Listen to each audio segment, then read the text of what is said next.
Bagi saudara yang baru pertama kali mengikuti ibadah gereja kami menyampaikan sambutan hangat bagi saudara yang dengan senang hati kami menyambut kehadiran Bapak Ibu saudara sekalian untuk bersekutu bersama dengan kami.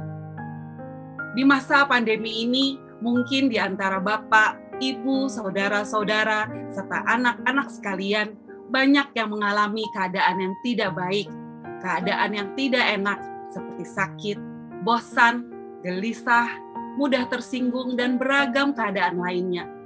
Akibat sudah terlalu lama di dalam rumah, terisolasi, tidak pernah kemana-mana, dan banyak sekali hal yang kita alami selama masa pandemi atau PPKM ini. Saya mengerti, karena keadaan itu pun saya juga alami. Tapi biarlah kita datang menghampiri dan menyambut uluran tangan Tuhan Yesus yang berkata, "Marilah kepadaku semua yang letih lesu dan berbeban berat. Aku akan memberikan kelegaan bagimu." Sebab itu, Bapak, Ibu, saudara sekalian, serta anak-anak yang kami kasihi, marilah kita dengan penuh keberanian menghampiri tahta kasih karunia, supaya kita pada pagi hari ini menerima rahmat dan menemukan kasih karunia untuk mendapat pertolongan kita pada waktunya.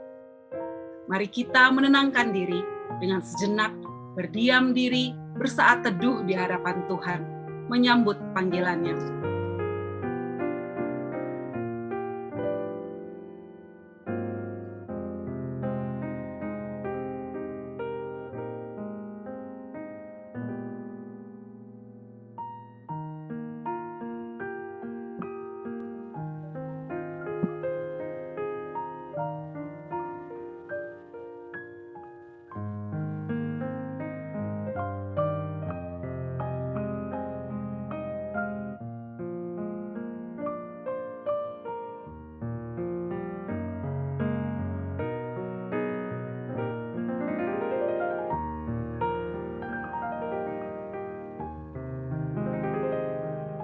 Tuhan Yesus Kristus, Allah Bapa kami di dalam surga. Pada pagi hari ini, minggu pertama di bulan September di tahun 2021. 9 bulan penyertaan Tuhan kami rasakan sepanjang 2021. Kami mengucap syukur ya Tuhan. Kami berterima kasih atas kebaikan Tuhan di dalam kehidupan kami. Penyertaan Tuhan terus kami rasakan. Sukacita, damai sejahtera selalu bersama kami. Pada saat ini kami dalam keadaan sehat. Kami mengucap syukur ya Tuhan. Pada saat ini kami dalam keadaan sakit. Kami terus merasakan tangan Tuhan memeluk kami. Pada saat ini kami dalam keadaan susah. Kami tahu Tuhan sudah menyiapkan jalan keluar bagi kesusahan kami. Pada saat ini kami dalam keadaan baik. Kami terus mau memberitakan kebaikan Tuhan kepada banyak orang. Karena Tuhan baik kepada kami dan kepada banyak orang. Jika pada saat ini ya Tuhan, kami dalam keadaan duka cita, kami yakin kekuatan dan penghiburan yang datang daripada Tuhan terus bersama dengan kami. Terima kasih ya Tuhan atas kasih karunia Tuhan. Saat ini ya Tuhan, kami memohon ampun atas dosa-dosa kami. Kami mau merendahkan diri di hadapan Tuhan. Kami sadar Kami tidak sadar melakukan, mendukakan hati Tuhan. Kami terlalu sombong, kami terlalu angkuh, kami terlalu banyak khawatir, kami menyakiti hati sesama kami. Ampuni kami Tuhan. Sepatutnya kami menjalankan keselamatan ini dengan baik. Ampuni kami ya Tuhan. Kami tidak melakukan kasih dan kebenaran. Ampuni kami ya Tuhan. Pada hari ini, layakan kami ya Bapa untuk datang di hadapan Tuhan, memuji, memuliakan nama Tuhan, mendengarkan suara Tuhan. Layakan kami ya Bapa. Kami akan melakukan perjamuan kudus. Kuasa tubuh dan darah-Mu yang sudah menyelamatkan kami, biarlah terus berkobar di dalam kehidupan kami, dan kemuliaan Tuhan kami pancarkan bagi banyak orang, sehingga semua orang tahu bahwa Tuhan Yesus adalah Juru Selamat. Kesembuhan dapat terjadi, kesesakan dapat dilepaskan, kesusahan dapat diganti dengan sukacita dan damai sejahtera di dalam nama Tuhan Yesus. Rendahkan hati kami ya Tuhan. Pimpin kami, Pendeta Renaldo Panggabean, semua penata layan pada pagi hari ini, dan kami jemaat Tuhan. Hanya di dalam nama Tuhan Yesus Kristus, kami menyerahkan ibadah ini ke dalam tangan Tuhan. Amin. Bapak, Ibu, Saudara yang dikasihi di dalam Tuhan Yesus Kristus. Sebab segala sesuatu adalah dari Dia, dan oleh Dia, dan kepada Dia. Bagi Dialah kemuliaan sampai selama-lamanya. Mari, Bapak, Ibu, Saudara, dan anak-anak sekalian, nyanyikanlah mazmur bagi Tuhan. Muliakanlah namanya yang kudus.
Ku naikkan pujian, haleluya, nyanyi bagi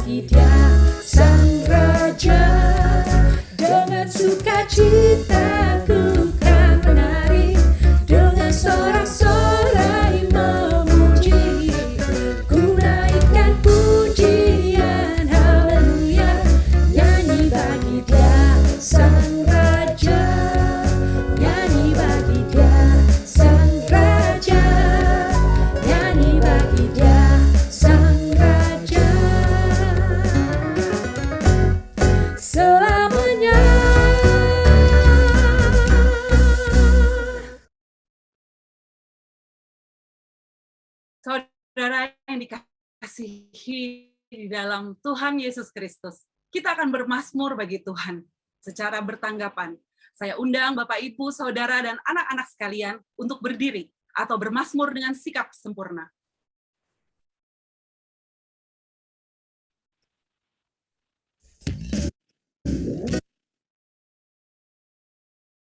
Berbahagialah setiap orang yang takut yang akan hidup Tuhan. menurut jalan yang ditujukan.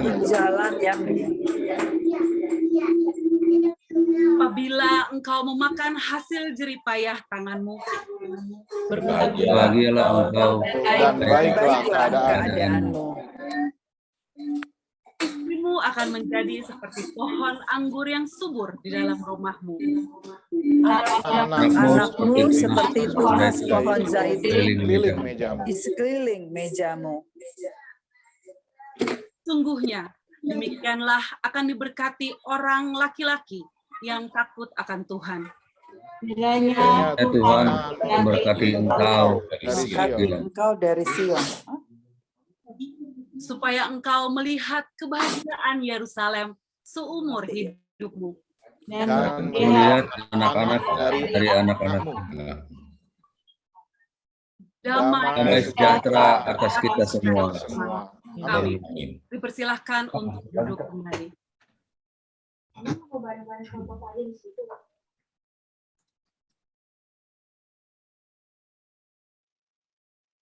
Tujuh kali dalam sehari aku memuji-muji Engkau, karena hukum-hukum-Mu yang adil.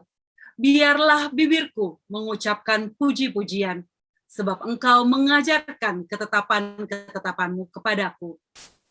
Biarlah lidahku menyanyikan janji-Mu, sebab segala perintah-Mu benar.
Ya, suara saya sudah kedengeran ya.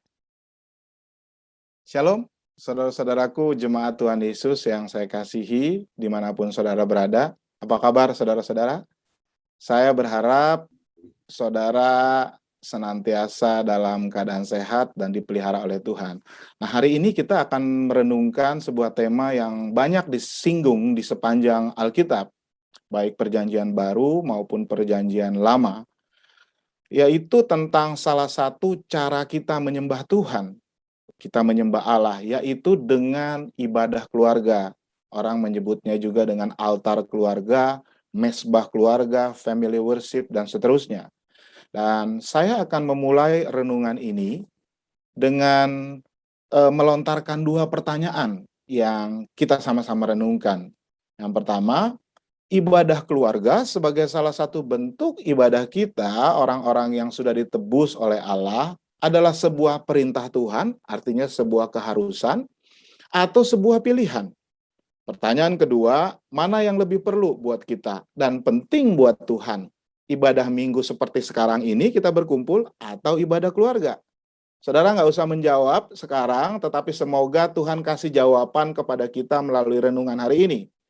Saudaraku, silahkan membuka Alkitab saudara. Saya nanti akan menayangkan, tapi akan lebih baik saudara buka Alkitab saudara. Nanti kalau ada pesan Tuhan di tengah-tengah khotbah kepada saudara, saudara bisa mencoret-coret Alkitab saudara.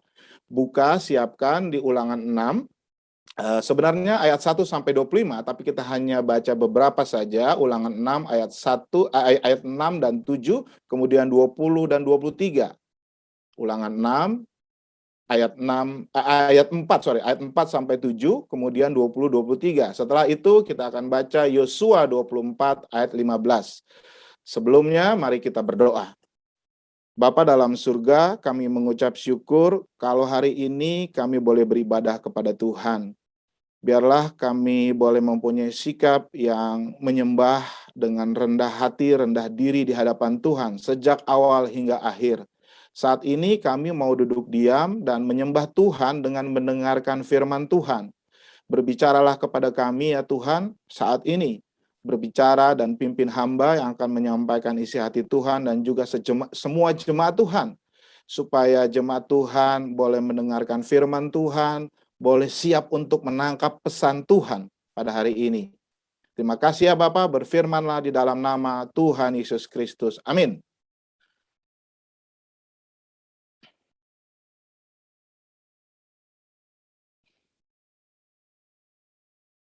Ya, saudara-saudaraku, mari kita baca. Saya akan bacakannya, ya, saudara baca di rumah. Ulangan 6 ayat 4 sampai 7 dan kemudian ayat 20 sampai 23.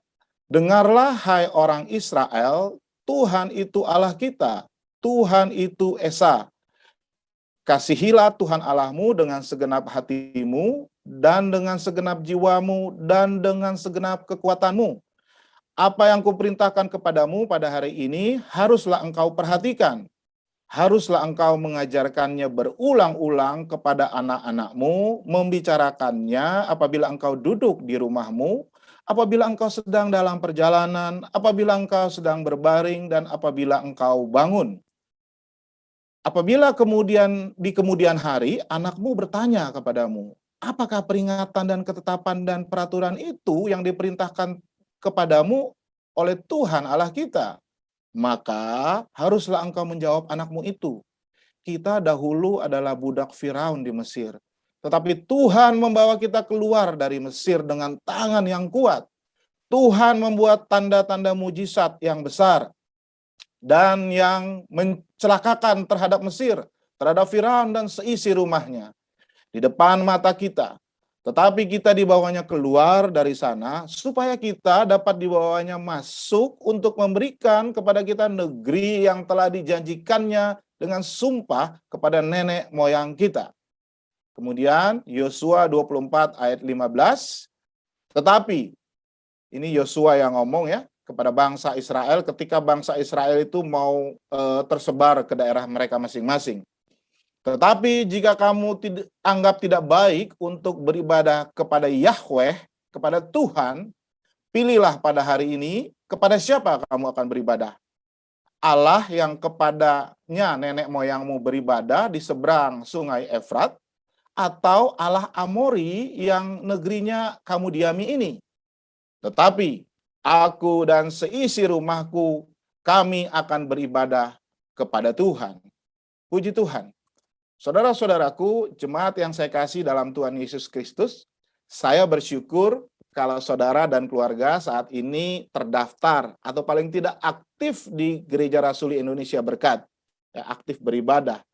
Gereja kita adalah gereja yang meninggikan Kristus, yang berpusat pada Injil, yang mengajarkan kebenaran Alkitab. Dan saya bersyukur kalau saudara juga membawa keluarga dalam ibadah, juga anak-anak kita ke dalam ibadah sekolah minggu yang dipimpin oleh kakak-kakak di Aba Berkat seperti tadi pagi. Dan itu saudara-saudaraku merupakan langkah-langkah yang tepat di dalam mengasuh anak-anak kita dan juga di dalam mengasah kerohanian mereka. Tetapi saudara-saudaraku, tentu saja seminggu sekali itu tidak cukup untuk kita menyampaikan kepada keluarga kita semua yang ingin kita ajarkan kepada mereka tentang Tuhan. Tidak cukup untuk kita menyaksikan iman kita kepada anak-anak kita sebagai orang tua. Ya. Lagi pula kalau pertemuan gereja sekali atau 2 kali seminggu, ya itu terlalu singkat. Paling cuma 1 jam, 1,5 jam. Tidak akan cukup untuk membuat anak-anak saudara itu akan mengalami kesan dan kagum yang luar biasa akan kebesaran dan kemuliaan Tuhan.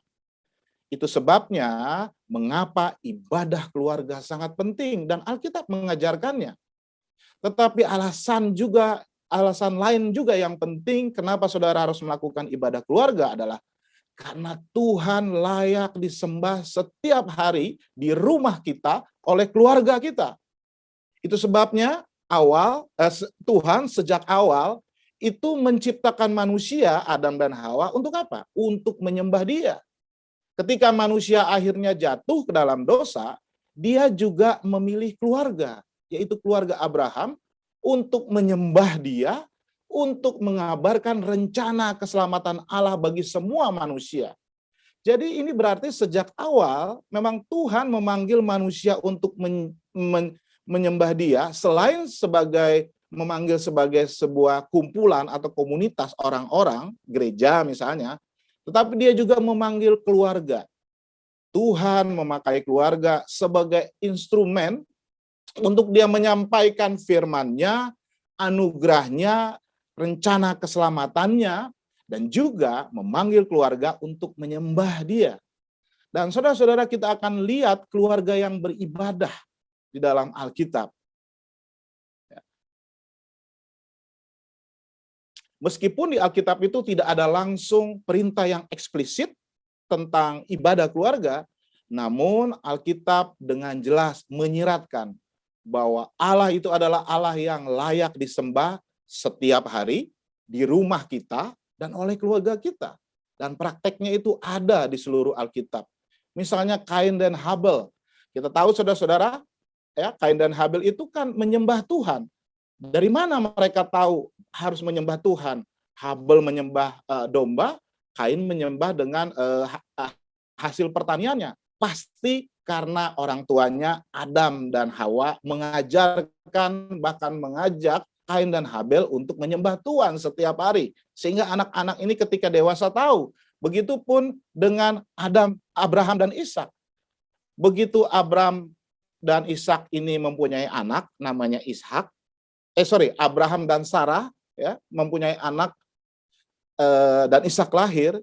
Ya, Abraham tidak hanya menyediakan kebutuhannya, kemudian pendidikannya ya tentang Tuhan pasti diajarkan, tetapi juga Abraham memimpin Ishak dan seluruh keluarganya di dalam penyembahan kepada Tuhan, melakukan ibadah keluarga. Dan ini tersirat kalau kita baca di dalam Kejadian 22 ayat 6-7. Saya bacakan. Kejadian 22 ayat 6-7. Lalu Abraham mengambil kayu untuk korban bakaran itu dan memikulkannya ke atas bahu Ishak anaknya, sedang di tangannya dibawanya api dan pisau. Demikianlah keduanya berjalan bersama-sama. Lalu berkatalah Ishak kepada Abraham ayahnya, "Bapa." Sahut Abram, "Ya anakku." Bertanyalah ia. Di sini udah ada api dan kayu, tetapi di manakah anak domba dan korban bakaran itu? Saudara-saudara perhatikan, Ishak tahu mereka mau pergi kemana ketika bapaknya ngajak ke Bukit Moria, ya, yaitu untuk beribadah, untuk menyembah, untuk membakar korban, menyembah Tuhan, walaupun dia belum sadar korbannya itu adalah dia sendiri. Jadi Abraham dan Ishak telah melakukan perjalanan nih selama 2 hari, dan ketika sampai di kaki atau di lereng Bukit Moria, Ishak bertanya. Pertanyaannya saudara-saudaraku, bagaimana Ishak tahu bahwa mereka nggak punya domba untuk berkorban? Bagaimana dia tahu kalau ibadah itu unsurnya ada api, ada kayu, dan ada domba? Itu. Atau bagaimana dia tahu bahwa kalau di dalam beribadah yang dikorbankan itu harus domba? Tentu saja semua ini dia tahu karena setiap hari Abraham mengajak dia untuk beribadah. Ya, dia sudah terbiasa dan akrab dengan persembahan korban dan ibadah kepada Tuhan bersama dengan ayahnya. Pasti dia sering lihat kayu dibelah-belah, ditumpuk untuk pengorbanan, ya. Pasti dia juga sebelumnya sering mendengar derak percikan api yang dinyalakan. Pasti juga dia sering mencium bau daging domba yang dibakar, yang dipersembahkan bagi Tuhan. Ya. Oleh karena itu, Ishak juga tahu di situ ada satu elemen yang hilang. Apa? Domba. Dombanya nggak ada. Kita kan siap menyembah. Ishak tahu menyembah Tuhan karena Abraham pasti sering memimpin keluarganya dan Ishak di dalam beribadah kepada Tuhan. Lalu kita lihat juga Musa, ayat yang sudah kita baca tadi, ya. Ulangan 6 ayat 4 ini adalah ayat yang sangat dipegang oleh bangsa Yahudi sampai saat ini. Yang dia katakan, Shema Israel, Yahweh Elohenu, Yahweh Ehad. Dengarlah, hai orang Israel, Tuhan Allah itu Esa. Kasihilah Tuhan Allahmu dengan segenap hatimu, dengan segenap jiwamu, dengan segenap kekuatanmu. Apa yang kuperintahkan kepadamu hari ini, kepada orang-orang Israel, harus engkau perhatikan. Harus engkau mengajarkannya berulang-ulang kepada anak-anakmu, dan membicarakannya apabila engkau duduk di rumah, apabila engkau sedang berjalan-jalan, apabila engkau sedang berbaring, maupun pagi hari bangun. Saudara-saudaraku, di ayat ini syarat dengan pengajaran. Betul ya? Pengajaran menjadi bagian yang penting dari ayat-ayat ini. Ayat ini mengajarkan orang tua Yahudi, Israel pada saat itu termasuk kita untuk mengajarkan hal tentang Tuhan ya kepada anak-anak mereka pada setiap kesempatan. Mereka melakukannya secara one-on-one, face-to-face, pribadi, tetapi juga mengajarkannya secara kolektif, artinya bersama-sama dengan keluarga. Ya. Pada zaman kuno, ya, cerita-cerita sejarah di Alkitab, maupun sampai sekarang, waktu yang terbaik bagi orang tua untuk mengajarkan anak-anaknya tentang Allah secara konsisten dan semua anak-anak bisa hadir, tentunya adalah di waktu ibadah keluarga. Berikutnya, Yosua juga menceritakan di Yosua 24 ayat 15 tadi, saudara-saudaraku. Dia katakan tadi kan, tetapi aku dan keluargaku seisi rumahku akan menyembah Tuhan. Saudara-saudaraku, kalau saudara perhatikan di sepanjang perjanjian lama, jarang orang beribadah itu berkumpul bersama di satu tempat. Bahkan setelah tabernakel dan bait suci dibangun pun, orang nggak berkumpul dalam kelompok besar untuk beribadah kepada Allah seperti yang sering kita lakukan sekarang, sekali seminggu. Enggak. Hanya pada akhir-akhir zaman sejarah Israel saja, setelah mereka dibuang ke Babel, baru mereka membuat sinagoga yang tempat mereka berkumpul setiap minggu. Ya, itu pun kan terjadinya ratusan tahun setelah Salomo membangun bait suci. Ya. Tentu saja memang di perjanjian baru setelah Yesus datang, setelah Roh Kudus dicurahkan, orang-orang percaya pada zaman itu berkumpul setiap minggu untuk beribadah menyembah Tuhan di sinagoga atau di ibadah atau gereja lokal seperti kita. Tetapi di atas semuanya itu sebenarnya sungguh Tuhan itu layak disembah oleh orang percaya setiap hari, bukan hanya setiap minggu. Mereka yang percaya dan mengasihi Allah, orang-orang seperti Abraham, Ishak, Yakub, Yosua, Musa, semuanya menyembah Tuhan di hari-hari mereka.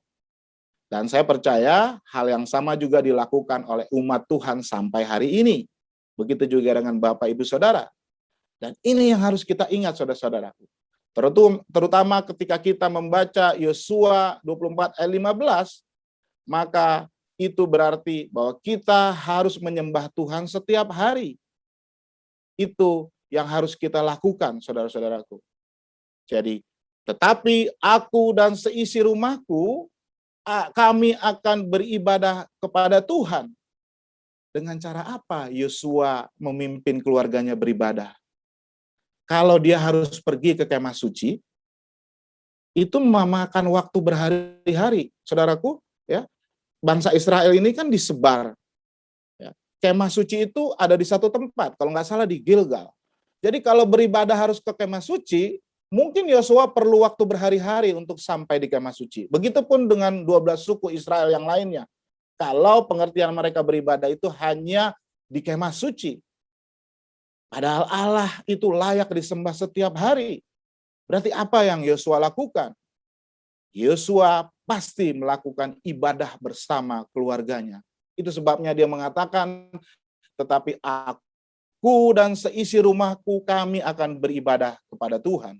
Rasul Paulus juga mengajarkan demikian. Di dalam Efesus 25 ayat 26 dikatakan kepada bapak-bapak nih, hai suami, kasihilah istrimu sebagaimana Kristus telah mengasihi jemaat dan telah menyerahkan dirinya baginya untuk menguduskannya sesudah ia menyucikannya dan memandikannya dengan air dan firman.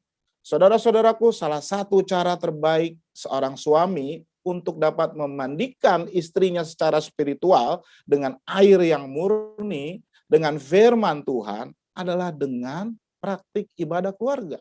Kemudian juga dia berkata kepada anak-anak, kepada bapak-bapak tentang anak-anak. Dia katakan, hai bapak-bapak, janganlah bangkitkan amarah dalam hati anak-anakmu, tetapi didiklah mereka di dalam ajaran dan nasihat Tuhan. Saudara-saudaraku, selain dengan cara membawa anak-anak saudara ke gereja, saudara dapat melakukan perintah Paulus ini dengan melakukan, membangun ibadah keluarga yang rutin di rumah. Rasul Petrus juga mengajarkan begitu. Di dalam 1 Petrus 3 ayat 7, dia menasihati begini. Demikian juga kamu, hai suami-suami, hiduplah bijaksana dengan istrimu sebagai kaum yang lebih lemah.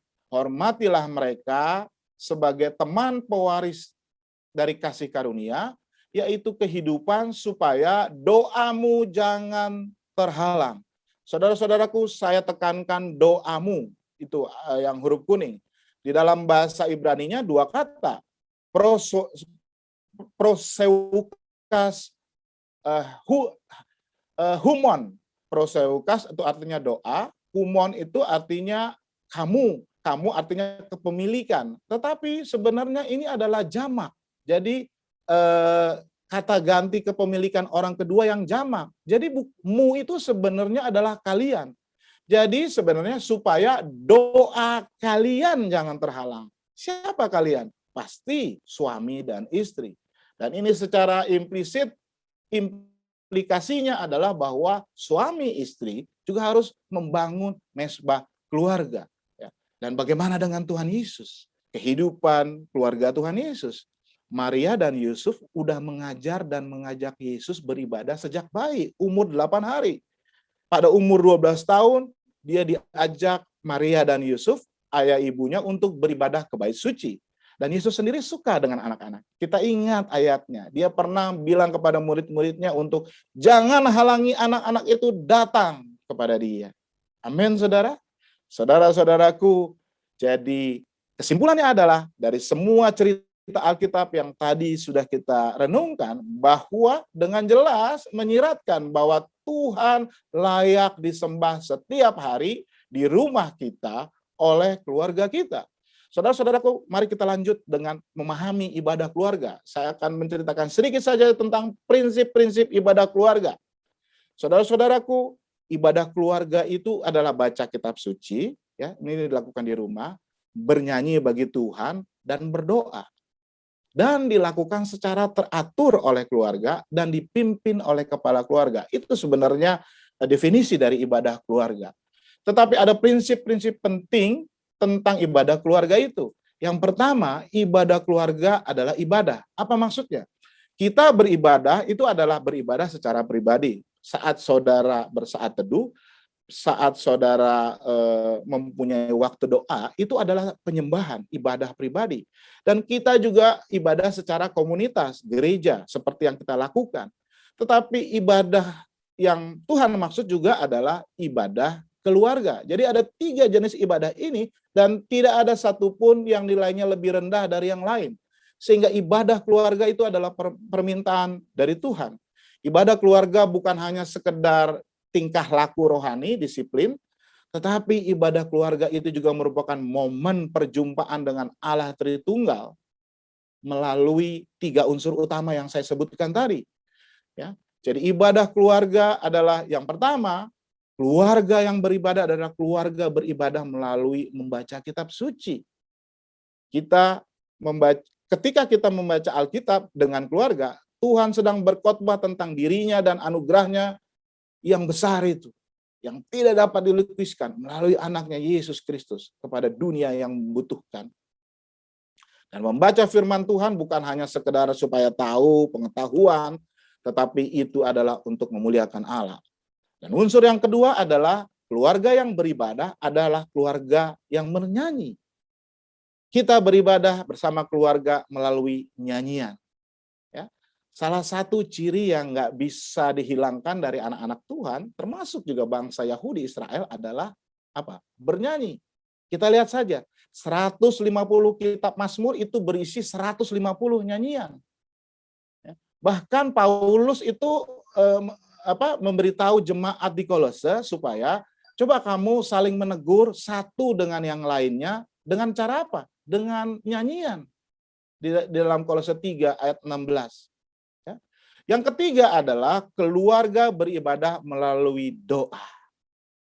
Doa adalah cara utama kita untuk mengucap syukur kepada Tuhan. Doa adalah ibadah dan penyembahan. Ketika kita menaikkan doa, kita harus menyadari bahwa kita sedang beribadah kepada Tuhan. Bukan cuma jadwal rutin atau formalitas. Ketika kita hari Jumat melakukan doa bersama, itu adalah ibadah penyembahan. Dan doa yang dinaikkan dengan keluarga, itu juga adalah doa penyembahan kepada Tuhan. Doa keluarga itu biasanya juga adalah merupakan doa syafaat. Ya. Artinya doa syafaat itu adalah doa kepada Tuhan untuk menggantikan orang lain yang membutuhkan pertolongan. Ya, jadi doa syafaat itu harus ada di dalam ibadah keluarga. Ya. Jadi saudara-saudaraku, singkatnya ibadah keluarga itu adalah 3 unsur, 3 elemen. Ya, membaca Alkitab, berdoa, dan bernyanyi. Ya. Itu prinsip yang pertama, ibadah keluarga adalah ibadah. Ya. Yang kedua adalah ibadah keluarga itu harus dilakukan secara teratur. Ya. Praktik gereja mula-mula juga begitu. Ya, di dalam Kisah Para Rasul 2 ayat 67 dikatakan mereka tiap-tiap hari di bait Allah dan mereka juga di rumah masing-masing. Ayat 42 juga setiap hari ya, di rumah-rumah. Berarti ibadah keluarga itu harus dilakukan secara teratur. Dan prinsip ketiga yang penting adalah bahwa ibadah itu merupakan satu ikatan perjanjian dengan Allah. Istilahnya adalah ibadah keluarga itu adalah covenantal. Ya. Sebelum Allah mendirikan tabernakel, tempat orang Israel beribadah, umat itu beribadah di mana? Disuruh Tuhan di mana? Di tenda-tenda, saudara-saudaraku. Ya. Misalnya di Mazmur dia bilang, suara sukacita dan keselamatan ada di kemah orang benar. Maksudnya adalah di kediaman orang benar. Dan pada saat itu kediaman orang Israel adalah di kemah. Begitupun Ayub. Ayub itu kan setiap pagi berdoa untuk anak-anaknya. Di mana? Di rumah. Timotius dalam Perjanjian Baru adalah anak yang bertumbuh dengan baik, kata Paulus. Karena apa? Karena neneknya dan ibunya adalah orang yang beribadah. Ya.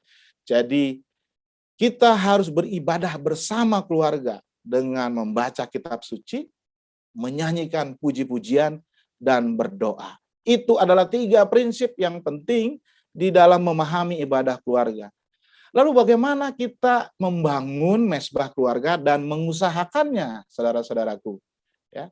Mengapa? Maksud saya, mengapa kita harus membangun? Apa maksud Tuhan sebenarnya kita harus membangun dan mengusahakan ibadah di dalam keluarga kita? Yang pertama, firman Tuhan itu butuh ibadah keluarga. Jadi secara khusus, Tuhan membutuhkan kepala rumah tangga menjadi seorang gembala yang baik, yang memimpin keluarga ke padang rumput yang berumput hijau. Ya. Tuhan juga suruh Abraham, dia bilang diperintahkan kepada anak-anaknya, kepada keturunannya, ya, untuk melakukan kebenaran. Jadi Allah mau pakai keluarga itu untuk firman Tuhan disampaikan. Ya, kalau di dalam perjanjian baru ada kisah Kornelius, kita tahu saudara-saudaraku. Kornelius ketika dia mau menerima firman Tuhan dari Petrus, ayat 24 dia katakan dia panggil semua sanak saudaranya. Dan sahabatnya berkumpul. Dan sudah berkumpul, Petrus sudah datang, mau berkhotbah sama dia, dia bilang, sekarang kami semua sudah hadir di sini, di hadapan Allah. Jadi saudara-saudaraku, kenapa kita harus membangun mesbah keluarga? Supaya firman Tuhan itu bisa disampaikan. Firman Tuhan itu membutuhkan ibadah keluarga. Lalu alasan yang kedua adalah karena ibadah keluarga itu adalah menghasilkan pertumbuhan rohani. Ibadah keluarga adalah instrumen yang sangat diperlukan dan penting untuk menanamkan baik kepada yang tua maupun yang muda maupun yang masih anak-anak akan kebenaran dan kebesaran firman Tuhan. Dan juga akan panggilan Tuhan untuk menyembah Dia. Ya. Jadi itu alasannya kenapa di setiap kita itu harus membangun ibadah keluarga. Saudara-saudaraku, berikutnya bagaimana kita bisa meningkatkan atau membangun dulu bagi saudara yang mungkin belum terbiasa, membangun dulu. Kalau yang sudah, bagaimana kita meningkatkan frekuensi dan kualitas ibadah keluarga. Dan saya yakin kita semua dan banyak orang-orang Kristen yang yakin bahwa ibadah keluarga itu penting. Tetapi kita sebenarnya lumayan berjuang, bergumul dengan keras dalam melakukannya. Di dalam situasi seperti itu, apa yang bisa kita lakukan? Yang pertama, saudara-saudaraku, sarannya adalah bahwa coba kita punya persepsi yang sama dulu dengan istri dan anak-anak kita tentang apa itu ibadah keluarga. Ya. Dan semacam studi bersama. Saudara boleh memakai buku rohani Kristen yang berkualitas, ya, boleh memakai tentang ibadah keluarga dan lain sebagainya. Ya, di toko buku itu semua banyak. Ya, cari buku-buku yang ringan namun berbobot. Saya sendiri memakai buku yang nomor 3 itu, Family Worship, Donald S. Whitney. Ya, saya mendapatkan banyak berkat dan yang saya usahakan untuk aplikasikan dalam kehidupan keluarga saya. Ya, jadi yang pertama harus menyamakan persepsi dulu dengan semua anggota keluarga. Kalau sudah sama, berikutnya adalah buat rencana. Ya, buat rencana. Oke, mungkin dalam seminggu kita coba sekali dulu. Ya, kalau kita sudah buat rencana, maka kita harus konsisten. Ya, kita harus konsisten untuk melakukan rencana itu. Ya.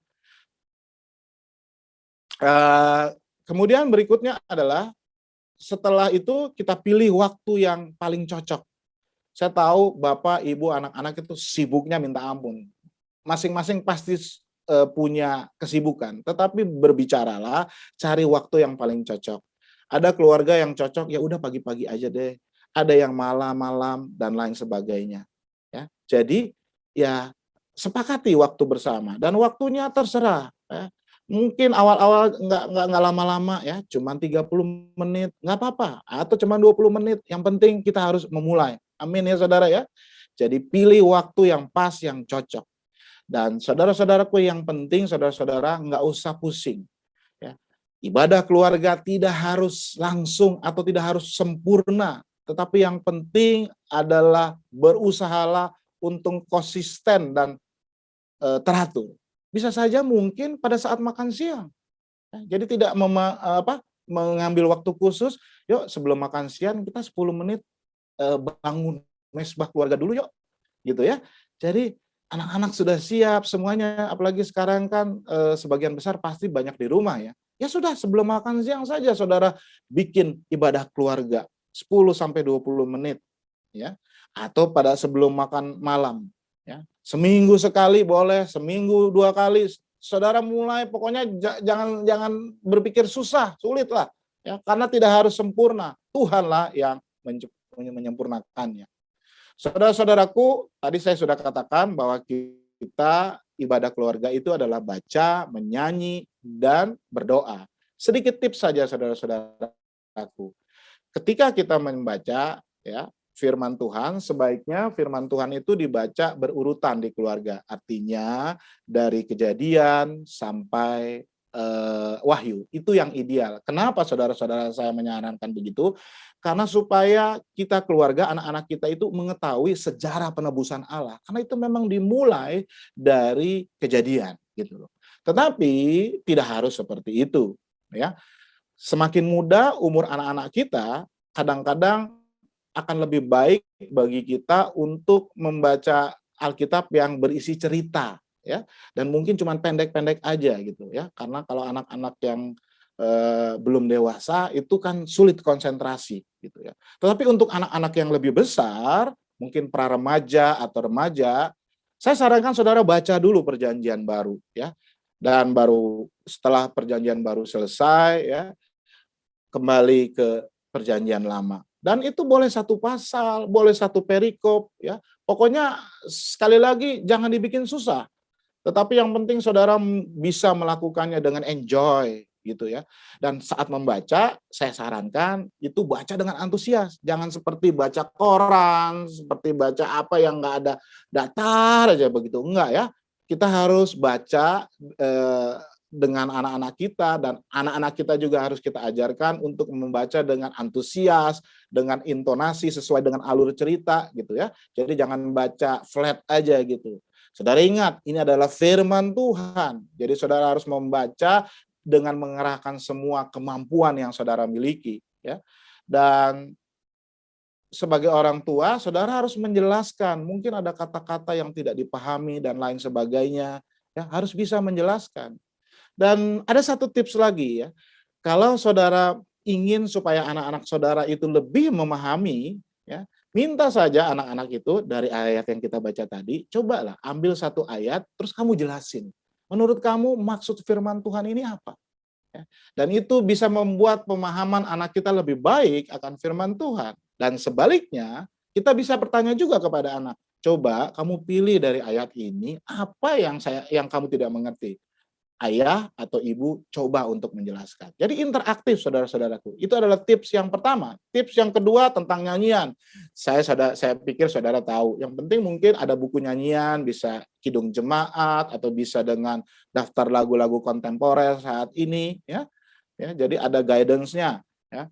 Kalau ada yang bisa main musik, puji Tuhan, saudara-saudaraku, boleh gitu. Tapi kalau nggak ada, jangan khawatir, ada YouTube kalau mau dipakai ya. Kalau nggak ada YouTube, nggak ada alat musik, akapela pun jadi ya. Saudara-saudaraku, keluarga saya, keluarga besar mami saya, setiap beribadah keluarga dulu waktu zaman ada Bang Andi, dia main piano. Tetapi begitu dia nggak ada yang main musik lagi. Ada yang bisa, tetapi juga kadang-kadang malas main. Ya udah, kita akapela aja memuji Tuhan. Amin saudara ya. Jadi paling nggak ada persiapan sedikit lah ya. Kemudian tentang doa. Doa itu awal-awal itu dipimpin oleh ayah atau bisa dilakukan secara bergantian. Buat dulu pokok-pokok doa atau tanya kepada anak-anak, siapa yang kamu mau doain nak? Gitu. Oh itu ada teman saya tuh yang lagi sakit ibunya, ya. Itu adalah salah satu tips ya dalam doa. Atau saudara-saudaraku bisa juga doa dengan membaca Mazmur. Nah, Mazmur itu kan isinya doa ya. Misalnya saya kasih contoh nih ya, Mazmur 5 nih. Ya, sedikit aja saya baca. Ini judulnya doa pada pagi hari. Kata-katanya begini nih, Mazmur 5 ayat 2. Berilah telinga kepada perkataanku ya Tuhan, indahkanlah keluh kesahku. Perhatikanlah teriakku minta tolong, ya Rajaku dan Allahku. Sebab kepadamulah aku berdoa, dan seterusnya saudara-saudaraku. Atau Mazmur 23 ada juga, Tuhan sebagai gembalaku. Nah, dari Mazmur itu bisa kita parafrasekan atau berdoa dengan kata-kata yang kita ambil dari Mazmur. Misalnya dari Mazmur 23 juga, Tuhan engkaulah gembalaku. Sekarang tolong kami, pimpin keluarga kami ke air yang tenang. Di saat kami sekarang sedang menghadapi lembah kekelaman, ya Tuhan. Karena kami secara ekonomi menjadi sulit. Tuhan pimpin kami dan tolong kami. Seperti itu saudara-saudaraku ya. Dan cara ini sebenarnya bagus juga ya diterapkan. Karena selain kita bisa berdoa dengan baik, tetapi juga mengajarkan anak-anak kita tentang bagaimana cara berdoa dengan lebih baik. Ya, saudara-saudaraku, jika waktu masih memungkinkan, mungkin setelah read, sing, and pray, saudara boleh mengisinya dengan beberapa menit membaca katekismus. Katekismus itu adalah buku saku tentang doktrin atau pengajaran iman. Ya, saudara boleh pakai apa saja. Ada katekismus Lutheran, ya biasanya kalau HKBP itu ada katekismus Lutheran, di situ diajarkan semuanya. Atau bisa juga dengan katekismus Westminster, ya ada Calvin dan lain sebagainya. Cari, ya bacalah satu pasal aja ini, terus diskusikan. Dan kalau ada waktu memungkinkan berikutnya, cobalah ayat hafalan. Yuk sama-sama kita hafal ayat ini. Ya. Atau bisa juga dengan membaca buku rohani yang lainnya. Ya saudara-saudaraku, itu adalah pengajaran Tuhan tentang ibadah keluarga. Ya, saya mau menutup dengan pertanyaan yang tidak akan saya jawab, tetapi coba saudara renungkan. Kadang-kadang di dalam kita mengusahakan ibadah keluarga ada beberapa pertanyaan yang muncul. Ya, yang pertama, bagaimana kalau ayah saya bukan orang Kristen? Yang kedua, bagaimana jika tidak ada ayah dalam keluarga? Bagaimana jika anak-anak saya masih kecil-kecil? Terus bagaimana jika rentang anak saya yang paling besar dan yang nomor 3 atau nomor 2 itu terlalu besar, terlalu jauh. Lalu bagaimana jika pertanyaan-pertanyaan lain yang mungkin muncul dalam benak saudara seputar ibadah keluarga? Saya hanya memberi contoh pergumulan keluarga dan tidak akan menjawabnya saat ini. Tetapi jika ada pertanyaan-pertanyaan, saudara bisa menghubungi kami, tim penggembalaan, ya, dengan Japri, dan dengan senang hati kita akan men-sharingkan ya saudaraku bagaimana menyelesaikan masalah-masalah itu. Kiranya saudara-saudaraku bisa memahami pesan dan kerinduan Tuhan pada hari ini. Saudaraku, Allah ingin disembah bukan saja dengan penyembahan pribadi, bukan saja dengan penyembahan korporat, komunal seperti sekarang di gereja, tetapi Ia ingin juga disembah dengan penyembahan oleh keluarga. Dan itu sudah dipesankannya kepada orang-orang kudus di sepanjang Alkitab. Dan saudaraku, saya rasa di masa pandemi ini, di mana kita dan keluarga nggak bisa keluar kemana-mana secara bebas seperti sebelumnya, ada satu pesan Tuhan. Yaitu Dia mengingatkan kita untuk beribadah kembali seperti Dia pernah dan selalu perintahkan kepada keluarga orang-orang pilihannya di Alkitab, yaitu kembali beribadah sebagai keluarga. Seperti apa yang Dia rindukan sejak Adam dan Hawa. Menyembah Dia setiap hari bersama-sama keluarga di rumah. Kiranya Roh Kudus menolong saudara dan saya untuk mentaati perintah Tuhan hari ini. Mari saudara, lembutkan hatimu, nyatakan engkau berjanji untuk taat dan melakukan firman. Amin. Mari kita berdoa. Bapa dalam surga, terima kasih kalau pada hari ini Engkau sudah mengingatkan kami akan keinginan hatimu, kerinduan hatimu untuk kami menyembah. menyembah secara pribadi, menyembah secara komunitas orang-orang percaya di dalam gereja dan persekutuan, tetapi juga menyembah bersama-sama dengan keluarga. Terima kasih ya Tuhan, Roh Kudus yang menolong kami semua untuk dapat taat dan melakukan firman hari ini. Di dalam nama Yesus kami berdoa dan mengucap syukur. Haleluya. Amin. Saudara-saudaraku,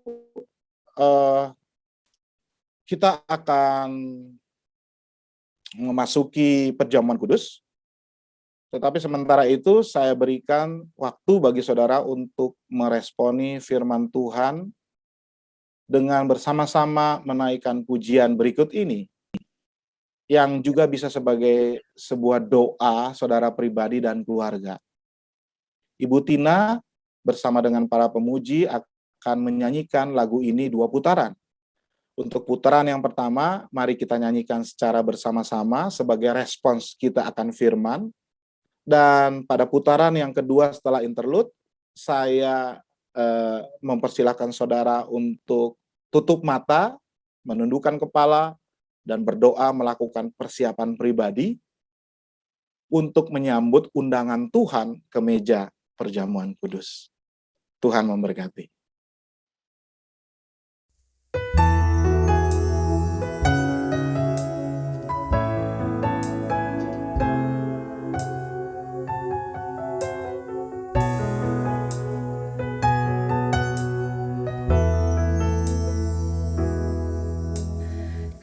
Kami datang di hadirat-Mu dalam satu kasih dengan bersehati, berjanji setia sampai akhir, mengasihi-Mu Yesus. Bersama keluargaku melayani Tuhan, bersatu selamanya mengasihi Engkau. Tiada yang dapat melebihi kasih-Mu ya Tuhan. Bagi kami Engkau segalanya. Jemaat yang saya kasih dalam Tuhan Yesus, hari ini Tuhan ada di hadapan kita. Dia mau menjamu kita.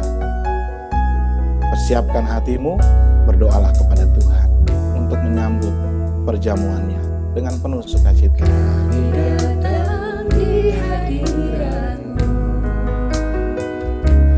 dalam satu kasih dengan bersehati, berjanji setia sampai akhir, mengasihi-Mu Yesus.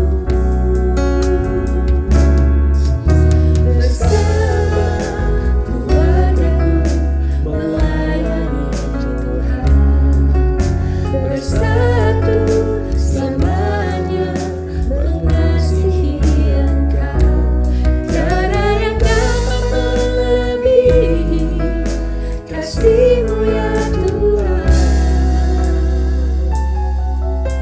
Bagi kami Engkau segalanya. Gelombang badai hidup coba menghalangi, namun kuasa Tuhan buka jalan kami.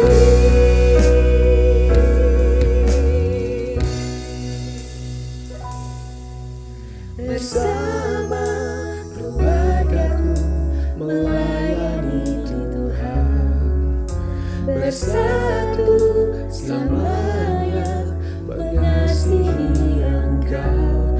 Tiada yang dapat melebihi kasih-Mu ya Tuhan. Bagi kami Engkau segalanya.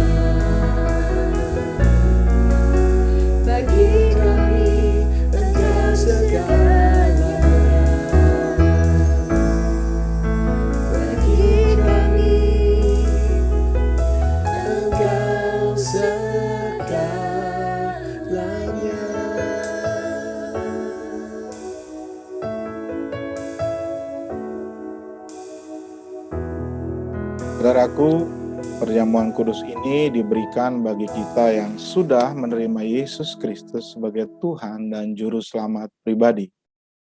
Silakan saudara persiapkan roti dan anggur saudara. Tuhan Yesus sudah hadir saat ini di hadapan saudara.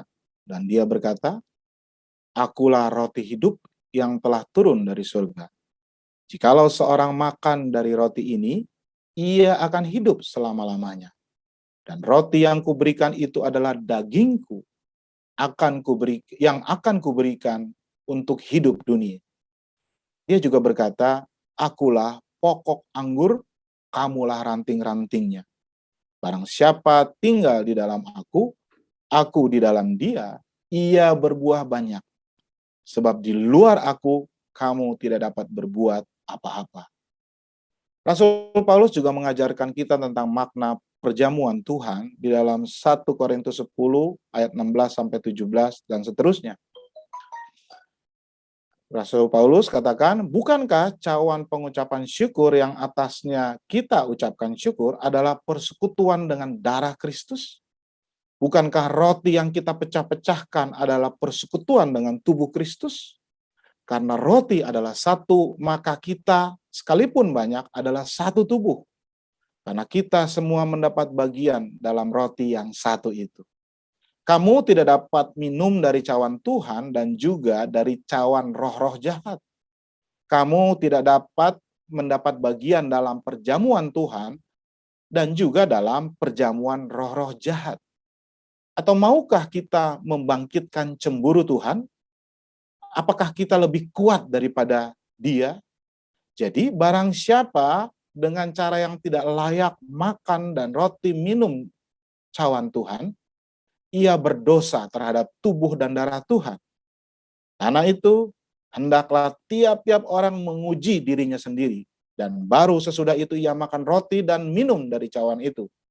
Karena barang siapa makan dan minum tanpa mengakui tubuh Tuhan, ia mendatangkan hukuman atas dirinya. Sebab itu banyak di antara kamu yang lemah dan sakit dan tidak sedikit yang meninggal. Kalau kita menguji diri kita sendiri, hukuman tidak menimpa kita. Tetapi kalau kita menerima hukuman dari Tuhan, kita dididik supaya kita tidak akan dihukum bersama-sama dengan dunia. Saudara-saudara yang bisa berdiri, saya undang untuk bangkit berdiri. Tapi kalau tidak memungkinkan, boleh tetap duduk dengan sikap yang sempurna. Ya. Dan mari kita angkat roti yang oleh firman Allah adalah tubuh Kristus. Dan sebelum kita memakannya, saya meminta Pendeta Horas Siahaan untuk berdoa. Kita bersatu dalam doa.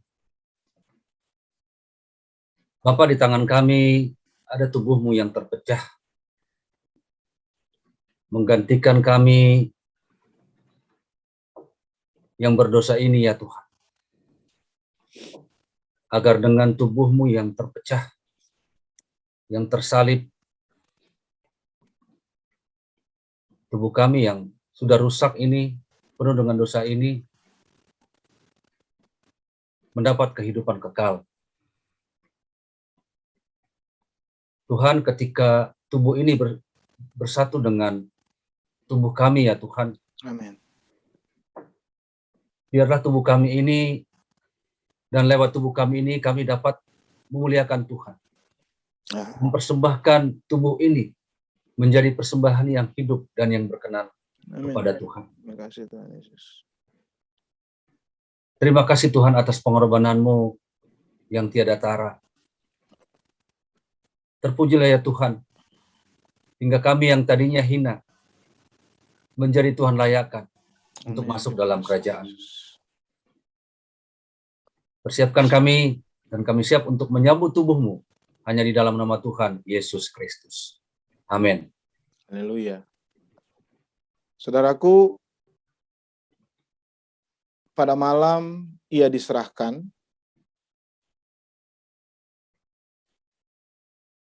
Yesus mengambil roti, mengucapkan berkat dan memecah-mecahkannya. Ia memberikan kepada murid-muridnya dan berkata, "Ambillah, inilah tubuhku." Saudara percaya bahwa ini adalah tubuh Kristus? Amin. Karena iman dan percayamu pada tubuh Kristus, makanlah dengan penuh ucapan syukur. Makanlah sambil mengingat bahwa tubuh Kristus telah diserahkan dan dipecah-pecahkan bagi kita. Makanlah.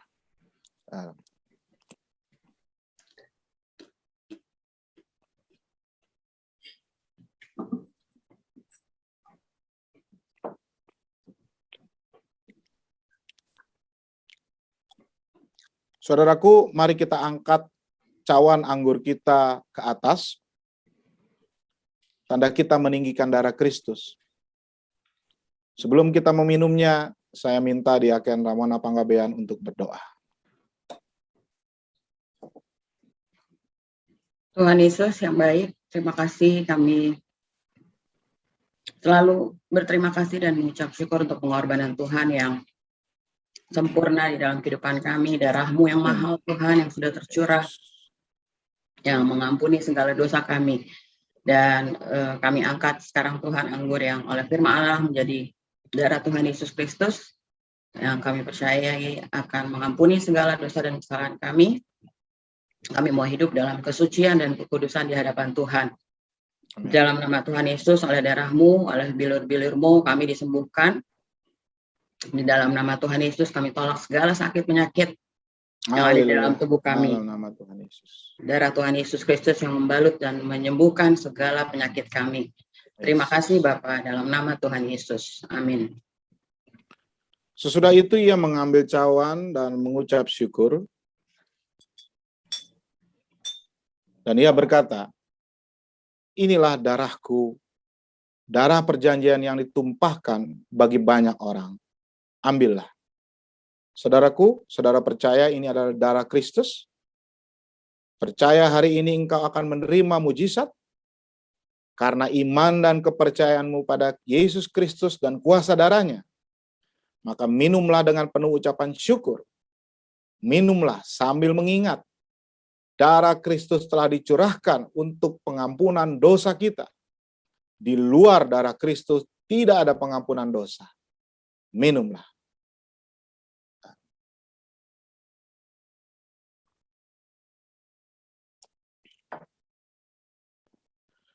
Sebab setiap kali kamu makan roti ini dan minum cawan ini, kamu memberitakan kematian Tuhan sampai ia datang. Haleluya, kami memuji kebesaran-Mu. Kami memuji kebesaran-Mu.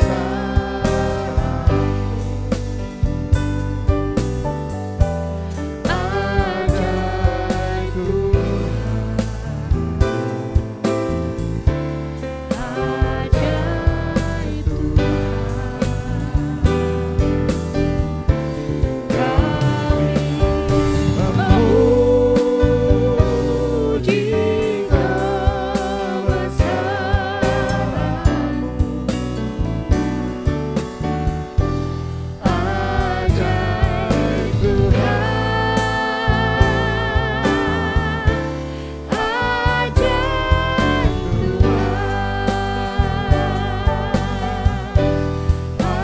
ajaib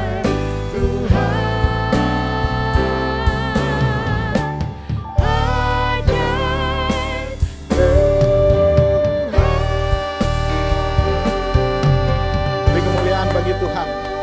Haleluya. Saudara-saudaraku,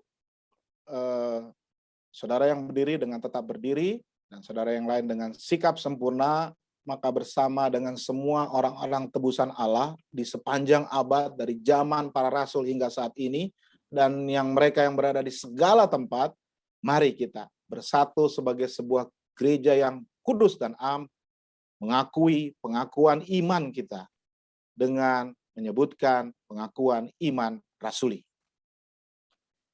Aku percaya kepada Allah, Bapa yang Maha Kuasa, Khalik langit dan bumi, dan kepada Yesus Kristus, anaknya yang tunggal Tuhan kita, yang dikandung daripada Roh Kudus, lahir dari anak darah Maria, yang menderita sengsara di bawah pemerintahan Pontius Pilatus, disalibkan, mati dan dikuburkan, turun ke dalam kerajaan maut. Pada hari yang ketiga, bangkit pula dari antara orang mati, naik ke surga, duduk di sebelah kanan Allah Bapa yang Maha Kuasa, dan akan datang dari sana untuk menghakimi orang yang hidup dan yang mati. Aku percaya kepada Roh Kudus, gereja yang kudus dan am, persekutuan orang kudus, pengampunan dosa, kebangkitan orang mati, dan hidup yang kekal. Amin. Silakan duduk, Bapak Ibu Saudara sekalian.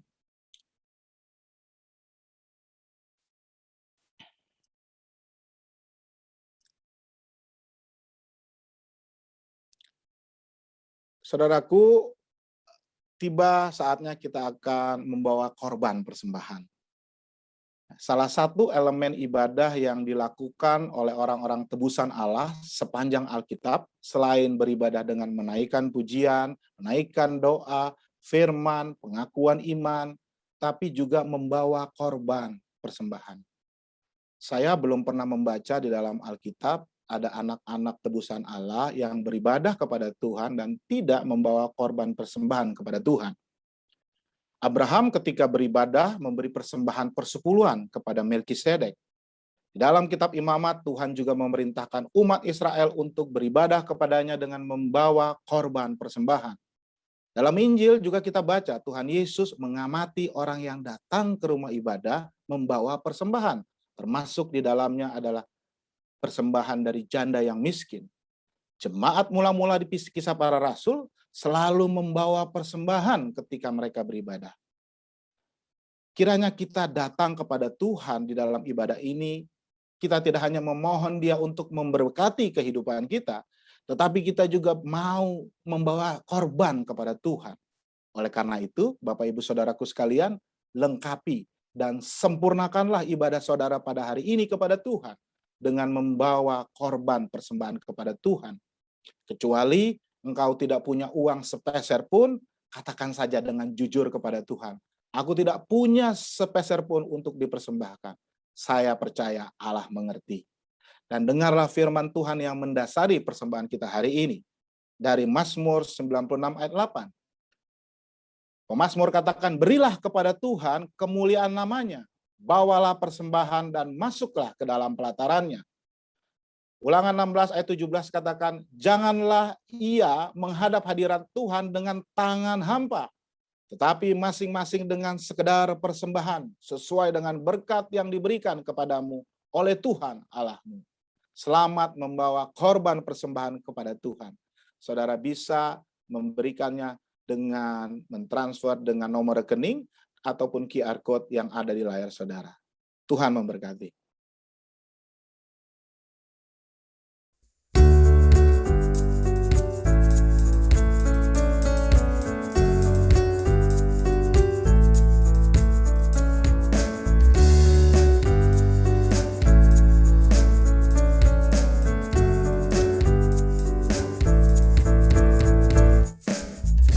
Kejaplah dan lihatlah betapa baiknya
Terima kasih atas persembahan yang Bapak Ibu berikan.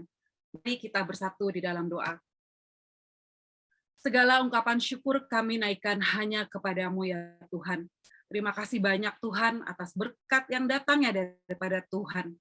Berkat atas keadaan kami. Berkat firman Tuhan yang telah kami dengar.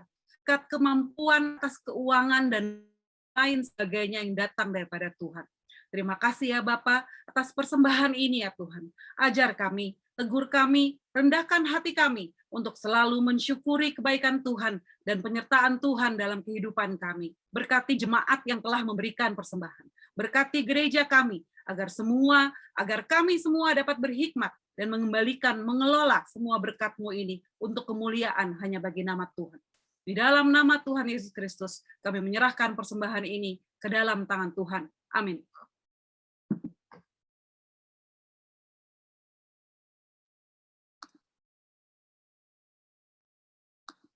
Baik, Bapak, Ibu, Saudara yang dikasihi di dalam Tuhan Yesus Kristus, kita akan bersama melihat warta jemaat. Ibadah raya pada minggu depan, 12 September 2021, akan dilakukan, disaksikan di YouTube channel Gereja Rasuli Indonesia Jemaat Berkat pada pukul 10 tepat, dan akan dilayani oleh Bapak Pendeta Yoshua Jab dengan tema Kunci Kebahagiaan Keluarga. Kegiatan mingguan untuk selalu diingatkan kepada Bapak, Ibu, Saudara yang dikasihi di dalam Tuhan Yesus Kristus, Renungan Tengah Minggu Gereja Rasuli Indonesia Jemaat Berkat dilakukan setiap hari Rabu. Akan dilakukan secara live interaktif di Facebook dan di YouTube channel Gereja Rasuli Indonesia Jemaat Berkat setiap hari Rabu pukul 19.30 WIB. Dan kami juga mengundang Bapak, Ibu, Saudara sekalian untuk bersama-sama kita melakukan doa malam setiap hari Jumat pada pukul 19.30 melalui Zoom. Bapak, Ibu, Saudara sekalian, tertera pada layar Bapak, Ibu sekalian adalah informasi ibadah Gereja Rasuli Indonesia Jemaat Berkat. Untuk diinformasikan bahwa kami setiap minggu pertama ibadah akan dilakukan secara Zoom meeting atau Zoom live seperti ini setiap minggu pertama. Dan kemudian minggu kedua, ketiga, keempat, atau kelima dapat disaksikan bersama-sama kita ikuti di YouTube channel Gereja Rasuli Indonesia Jemaat Berkat pada pukul 10 pagi. Untuk diberitahukan kepada anak-anak, Bapak, Ibu, Saudara sekalian, atau handai tolan, Gereja Rasuli Indonesia Jemaat Berkat mempunyai ibadah youth, atau kami namakan Bless the and Impactful Generation, diadakan ibadah setiap Sabtu pada pukul 7 malam, pada Sabtu minggu kedua dan keempat. Informasi dapat dan selalu dapat kami sampaikan melalui hotline, atau dapat dilihat di WhatsApp grup Gereja Rasuli Indonesia Jemaat Berkat. Demikian juga ibadah anak, kita menamakannya Aba Berkat, dilakukan pada minggu pertama, ketiga, dan kelima, disaksikan di YouTube channel Gereja Rasuli Indonesia Jemaat Berkat pada pukul 9 pagi, dan kemudian minggu kedua dan minggu keempat dilakukan secara Zoom live. Nah, ibadah ini Bapak, Ibu, Saudara sekalian dibagi 2 kelas, jadi tidak digabung. Ada ibadah anak kecil untuk usia 1-10 tahun, dan ibadah kelas besar atau pra-remaja 11-15 tahun.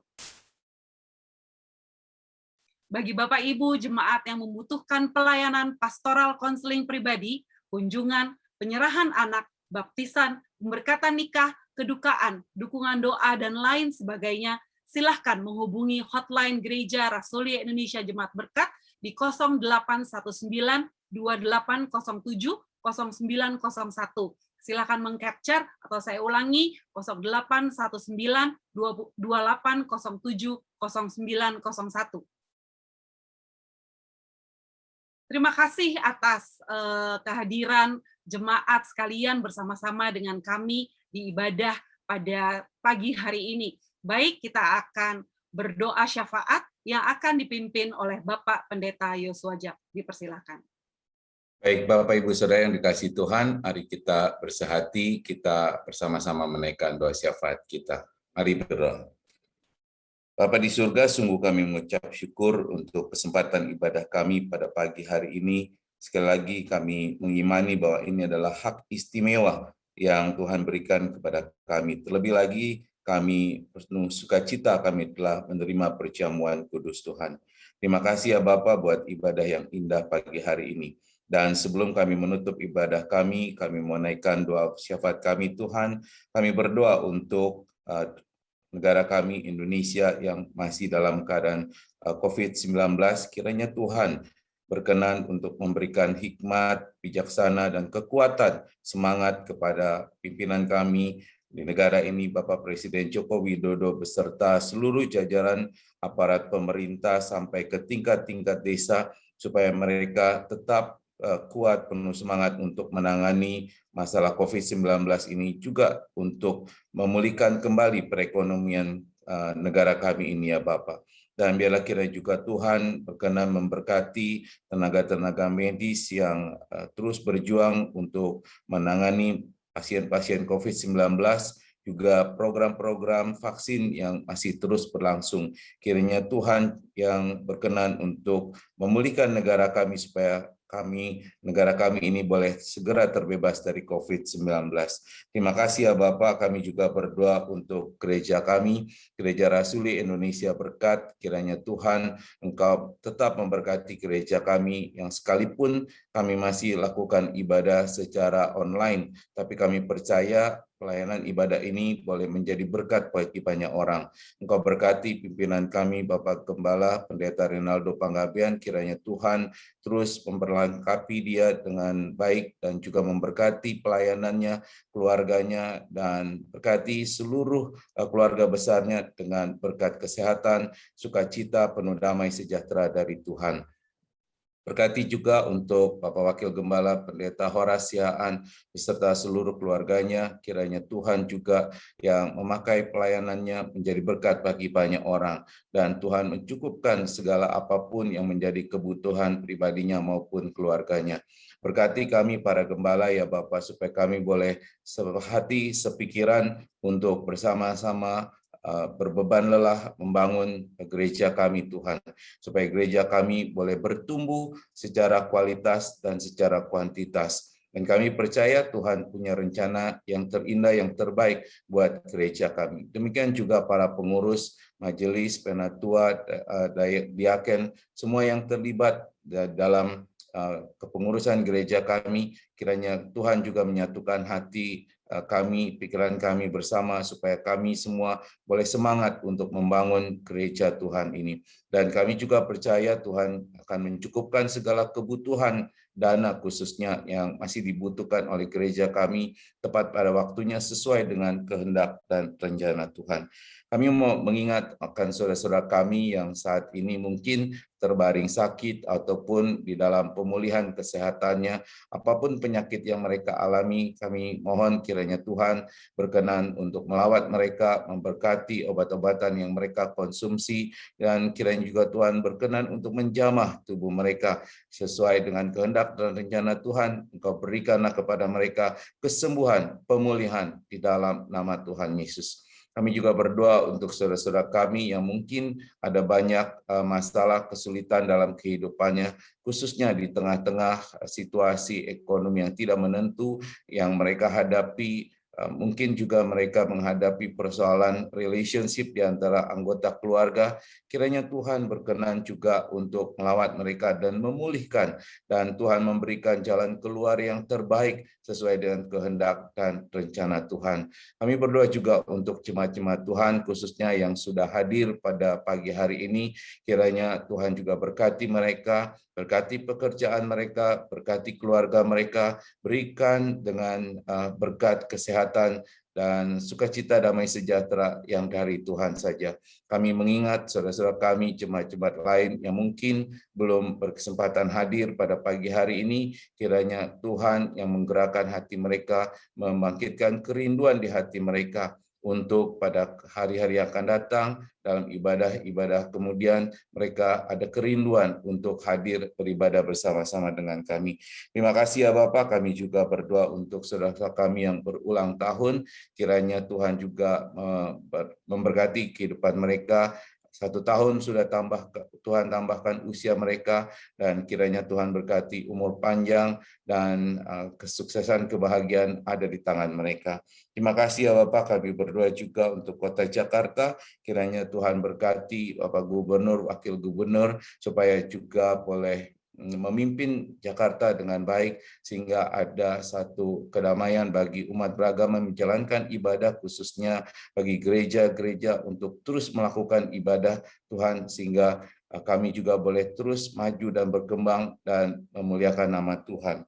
Terima kasih ya Bapak, kami berdoa untuk Kota Yerusalem, Kota Kudus Tuhan, yang kiranya Tuhan juga berkati, berkat Tuhan turun ke atas Yerusalem, dan biarlah kiranya orang-orang yang ada di sana juga boleh terbuka hati dan pikirannya mau menerima Engkau sebagai Tuhan dan Juru Selamat kami. Terima kasih ya Bapak, kami mau serahkan untuk kehidupan kami, pekerjaan kami untuk 1 minggu yang akan datang, dan pada minggu yang akan datang kami boleh datang kembali untuk beribadah kepada Tuhan. Namun seperti apa yang sudah kami dapatkan pengajaran pagi hari ini, kami mau untuk berusaha membangun mesbah di dalam keluarga kami. Kami mau menaikkan ibadah di dalam setiap hari kehidupan kami, karena kami tahu tidak cukup untuk 1 minggu sekali kami hanya beribadah kepada Tuhan. Terima kasih Bapak, inilah doa-doa syawat kami yang kami mau naikkan dan sempurnakan dengan doa seperti yang Tuhan Yesus sendiri ajarkan kepada kami. Mari bersama kita berdoa. Bapa kami yang di surga, dikuduskanlah namamu, datanglah kerajaan-Mu, jadilah kehendak-Mu di bumi seperti di surga. Berikanlah kepada kami maka hari ini makan kami yang secukupnya, dan ampunilah kami akan kesalahan kami, seperti kami juga mengampuni orang yang bersalah kepada kami. Dan janganlah membawa kami ke dalam pencobaan, tetapi lepaskanlah kami daripada yang jahat, karena Engkaulah yang punya kerajaan dan kuasa dan kemuliaan sampai selama-lamanya. Haleluya. Amin. Ya, jemaat yang dikasih Tuhan Yesus, saya pribadi sungguh senang dan bersukacita kalau hari ini kita bisa beribadah tatap muka. Ya, terima kasih untuk semuanya yang sudah hadir, yang sedikit banyak sudah melepaskan kerinduan saya. Ya, kita akan bertemu lagi secara virtual di ibadah bulan depan ya. Jadi ingat, setiap minggu pertama kita akan beribadah secara live ya, dengan Zoom apa Zoom ya, gitu ya.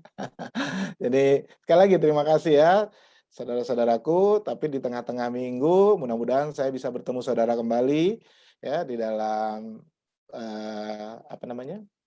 jam doa ya. Kita berdoa, beribadah dalam doa hari Rabu dan juga hari Jumat, hari Rabu ada renungan tengah minggu. Amin ya saudara ya. Baik saudara-saudaraku, saudara yang bisa berdiri silahkan bangkit berdiri ya. Saudara yang duduk, sempurnakan sikapmu, arahkan hatimu kepada Tuhan ya, dan angkat tanganmu, terima dan aminkan berkat dari Tuhan. Tuhan memberkati engkau dan melindungi engkau. Tuhan menyinari engkau dengan wajah-Nya dan memberi engkau kasih karunia. Tuhan menghadapkan wajah-Nya kepadamu dan memberi engkau damai sejahtera. Semoga Allah sumber pengharapan memenuhi kamu dengan segala sukacita dan damai sejahtera dalam imanmu kepada Tuhan Yesus Kristus, supaya oleh kekuatan Roh Kudus kamu berlimpah-limpah dalam pengharapan. Haleluya. Amin. Terima kasih.